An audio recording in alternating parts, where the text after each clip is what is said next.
Halo para animers yang taunya cuma rebahan sambil nonton menggunakan wifi tetangga. Gimana kabar kalian? Apakah masih aman wifi tetangganya? Nah, di video kali ini gue akan menceritakan atau membahas salah satu anime, yaitu anime Isekai non Birinoka. Dan sekarang adalah akhir dari season pertama, episode ke-12. Nah, ini kan udah akhir nih. Selanjutnya Mimin akan bahas anime apa lagi nih? Nah, tanpa lama-lama langsung saja siapkan minuman, kencangkan celana dalam, dan yaps, tanpa banyak bacot, langsung saja kita ke alur ceritanya. Slebeu.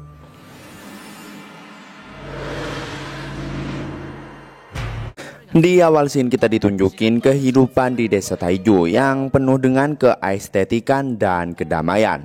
Nampak Hiraku yang tengah senang dengan hasil panennya. Kemudian waktu istirahat pun telah tiba.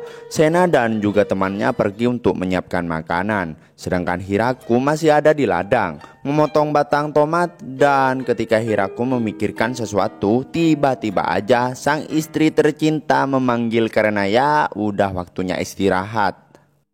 Terus nampak mereka yang tengah lahap makan, sedangkan Hiraku dan Ru tengah berduaan. Mereka kemudian mulai berbacot-bacotan, dan ketika Ru ngerasa kalau Hiraku butuh minuman dingin, dengan mudahnya dia memberikan es batu ke minuman Hiraku menggunakan sihir. Ngelihatnya Hiraku jadi pengen belajar. Tapi daripada itu dia kemudian menanyakan pada Ru, apakah dia tuh udah kuat jalan-jalan keluar? Ru pun bilang kalau sekarang ya nggak apa-apa, karena lebih baik dia banyak menggerakkan tubuh. Dan dia juga dengar kalau salah satu Kijin pernah melahirkan. Hiraku yang mendengarnya pun ya jadi tenang. Soalnya dia tuh nggak tahu sama sekali mengenai hal semacam itu. Singkat waktu di malam harinya, nampak para ciwi-ciwi tengah ngumpul dan penasaran dengan perut Ru yang semakin besar. Dan kira-kira beratnya sama seperti 2 kubis. Pria yang ngeliatnya pun jadi iri. Sena penasaran dengan jenis kelamin anak Ru jika udah keluar nanti. Dan jika Ru butuh bantuan, dia bisa mengatakannya kapan saja pada mereka. Ngelihat para bestinya yang perhatian, Ru pun jadi senang. Tapi ketika dia ingin makan dan bilang kalau dia nggak bisa minum alkohol, betapa terkejutnya mereka semua ketika mendengar hal tersebut. Dan di keesokan harinya nampak Zabuton yang tengah membuat baju untuk anak Hiraku nanti. Wede, udah prepare duluan nih. Terus nampak 3 malaikat pembunuh yang ingin meminta sesuatu yang tak wajar pada Pak Kades. Hal itu akan mereka lakukan supaya tekad Tia dan yang lainnya nggak sia-sia. Mereka terlihat kurang semangat dan mereka nggak kuat ngelihatnya. Dan rupanya mereka cuma ingin Hiraku menjual semua alkohol, karena ternyata mereka ingin menemani Ru yang enggak minum alkohol. Tapi ketika ngelihat makanan yang cocok dengan alkohol, mereka jadi meriang. Oleh karena itu satu-satunya cara adalah menyingkirkan akar penderitaan mereka. Tapi Hiraku ngerasa akan menyesal jika mereka menjual semuanya. Karena alkohol juga butuh waktu lama untuk diproduksi. Rasa alkohol tergantung dengan lamanya waktu penyimpanan. Jadi semakin lama disimpan pasti akan semakin enak. Singkat waktu nampak para dwarf yang tengah murung karena mereka tuh ngerasa berbuat kesalahan. Padahal awalnya semua orang suka alkohol, tapi sekarang nggak ada satupun yang meminumnya. Dan ketika ngedengar penjelasan dari Hiraku, tiba-tiba aja mereka malah langsung overpower lagi. Bukannya mau ngurangin produksi, tapi malah akan menambahnya. Dan di tengah teriknya matahari, nampak para warga yang begitu santuy menikmati kehidupan di desa Taiju. Terus Pak Kades menjenguk sang istri karena khawatir. Tapi rupanya Ru itu nggak sakit, karena di luar panas jadi dia tuh di dalam untuk jaga-jaga karena waktu lahirannya udah dekat.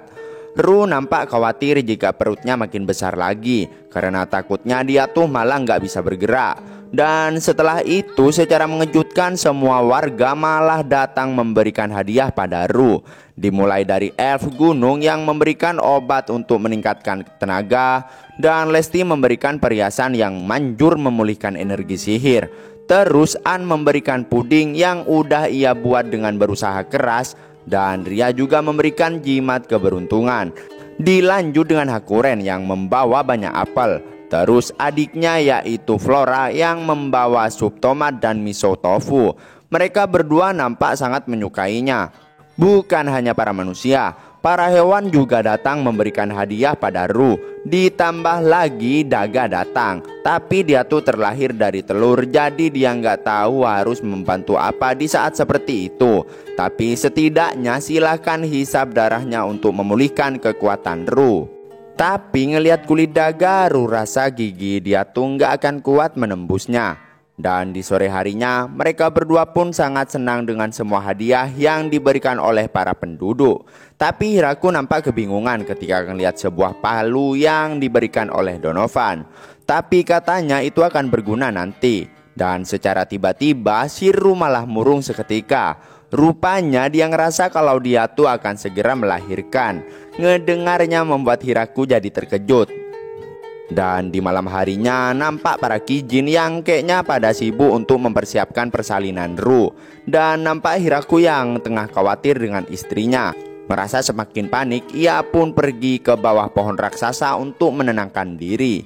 Ia pun mulai mengingat pada saat pertama dia datang ke tempat itu sendirian. Tapi sekarang udah sangat ramai. Singkat waktu, ketika Hiraku udah masuk ke dalam rumahnya, betapa terkejut dan senangnya dia ketika ngelihat Ru yang udah melahirkan anaknya dengan selamat. Ru pun memintanya untuk menggendong anaknya itu. Hiraku yang nampak tremor ketika akan mengambil anaknya itu membuat para ciwi-ciwi jadi panik. Karena leher bayi itu masih belum kuat, ya takutnya malah patah. Dan ketika udah menggendongnya, Hiraku jadi bingung. Karena anaknya itu cukup berat tapi badannya kecil. Dan benar saja, Hiraku jadi panik ketika anaknya itu bergerak. Tapi setelah itu dia jadi senang ketika ngelihat anaknya yang tersenyum padanya. Mendengar perkataan Sena membuat Hiraku baru menyadari kalau sekarang dia tuh udah jadi seorang ayah. Dan ia pun bilang semoga anaknya itu tumbuh dengan sehat. Tapi dengan romantisnya, Ru bilang pada Hiraku kalau anak itu tidak akan tumbuh dengan sendirinya. Jadi merekalah yang akan merawatnya bersama-sama. Tiba-tiba aja anaknya itu malah nangis. Singkat cerita, seminggu udah berlalu sejak Ru melahirkan. Hiraku kembali semangat berladang dan anaknya diberi nama Alfred karena itu saran dari Ru. Dan mungkin anaknya itu setengah vampir, tapi sekarang dia masih seperti manusia biasa. Terus Hiraku pun jadi teringat dengan tempat itu yang awalnya ia tinggali seorang diri, sekarang udah menjadi luas dan banyak penduduk, banyak bangunan, dan sampai akhirnya dia menjadi kepala desa. Dan sekarang juga udah jadi seorang ayah. Dan setelah itu Hiraku mulai kepikiran untuk membalas kebaikan warga desa yang udah banyak membantu selama ini. Terus ia pun langsung mengumpulkan para ciwi-ciwi karena dia ingin menerapkan sistem baru di desa Taiju. Yaitu dia ingin membagikan medali penghargaan pada semua orang yang telah membantu desa selama ini. Cara memakainya yaitu bisa menukarnya dengan sesuatu yang mereka inginkan. Lebih tepatnya itu kayak duit. Hal itu Hiraku lakukan karena dia berpikir suatu saat nanti desa Taiju akan butuh mata uang. Produk yang ada di desa semuanya diserahkan pada Hiraku dulu sebagai kepala desa, lalu dibagikan ke semua warga. Jika mereka butuh sesuatu, mereka harus izin dulu pada Hiraku. Tapi karena warga yang semakin padat, ya dia nggak bisa menangani semuanya seorang diri. Mendengarnya membuat Florem menyadari kalau mereka tuh butuh mata uang supaya bisa bertransaksi sendiri. Karena kalau barter, setiap orang menilai barang berbeda-beda. Makanya Hiraku ingin memakai uang untuk bertransaksi. Tapi kalau tiba-tiba langsung menggunakan uang, pasti akan kebingungan. Oleh karena itu Hiraku menggunakan penghargaan itu terlebih dahulu. Dan ia pun langsung memberikannya 3 butir pada semua warga. Dan alhamdulillah malah langsung ada yang menukarnya dengan wine, perabotan dan barang kesukaan. Ada juga yang menukarnya dengan senjata. Dan anehnya lagi ada juga yang memajangnya di kamar. Akibatnya semakin ramai yang memesan perabotan dan mainan secara khusus. Rasanya dia tuh malah makin kerepotan. Tapi awalnya sih niat Hiraku adalah untuk mempermudah menentukan nilai barang.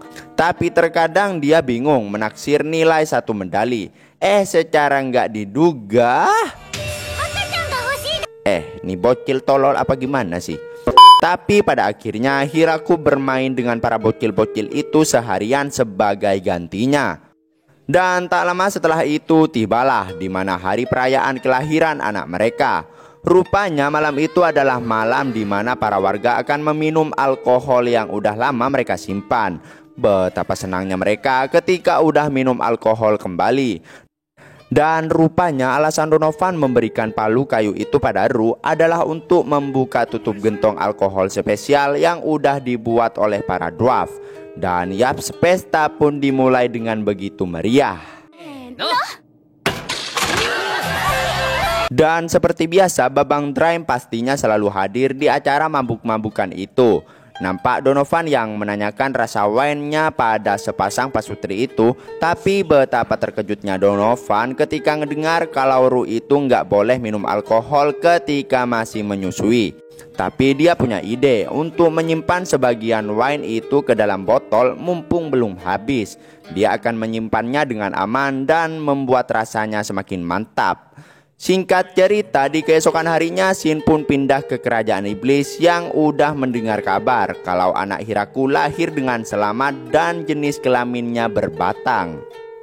Randan pun baru menyadari kalau mereka tuh udah buang-buang waktu menganggap desa itu musuh. Dan andai saja salah satu kerabat iblis ada yang menikah dengan penduduk sana, negeri mereka tuh akan dijamin aman. Tapi mendengarnya membuat Galgardo malah ngamuk nggak setuju. Terus setelah itu Shin pun pindah ke kota Sasato yang dimana Michelle juga udah mempersiapkan hadiah. Karena kalau enggak mereka bisa mendapat kesan buruk. Dan Shin pun kembali ke desa Taiju yang damai seperti biasanya. Tapi kemudian mereka semua berkumpul dan membahas mengenai penduduk hutan lain yang sedang mencari tempat tinggal baru. Hal itu terjadi karena adanya perang besar-besaran. Dan perkiraan jumlahnya lebih dari 3 digit. Menyadarinya membuat Hiraku butuh satu desa lagi yang seluas desa Taiju. Ru pun bilang kalau mereka harus melakukannya, membangun desa baru untuk orang-orang yang akan pindah ke desa. Hiraku agak khawatir karena itu membutuhkan persiapan yang sangat matang. Tapi semua warganya itu malah dengan overpower penuh semangat untuk membangun desa itu.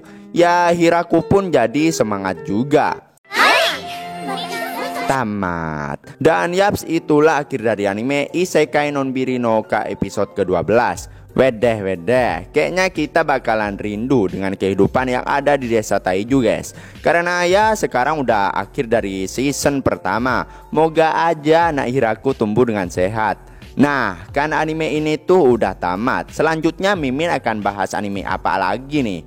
Nah, komen di bawah ya. Terima kasih buat yang udah nonton sampai akhir. Sampai jumpa di video berikutnya. Selepe.